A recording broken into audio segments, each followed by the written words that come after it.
আমি আছি ছাগলনাইয়া জামালদার বাজারে। এটা জিরো পয়েন্টের দৃশ্য। চামড়া জাত ব্যবসা বাংলাদেশের জন্য খুবই সুনাম বয়ে আনে প্রতি বছরই, কিন্তু এই বছর যে ধস নেমেছে সেটা দেখতেই পাচ্ছেন। ছাগলনাইয়া বাজারের অবস্থায় যে চামড়া পৌরসভার গাড়ি করে চলে যাবে, এগুলো সব ভাগাড়ে ফেলে দেওয়া হবে। মানে চামড়া ব্যবসায়ীরা মারাত্মকভাবে, কি বলবো আর এখানে আছে অনেক, মানে পুরো জিরো পয়েন্টের চামড়ায় এগুলো এখন পানি বেরোচ্ছে।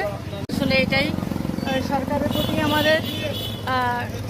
প্রতি ওনাদের দৃষ্টি আকর্ষণ করছি আপনাদের এই বক্তব্যের মাধ্যমে, যেন এইটা সংরক্ষণ করার দায়িত্ব সরকার নেয় এবং এই শিল্প যেন আরো উন্নত হয়। এভাবে যেন আমরা দেখতে পাচ্ছেন ব্যবসায়ীদের মাথায় হাত, যা কি আর বলবো, আপনারা বুঝতে পারছেন।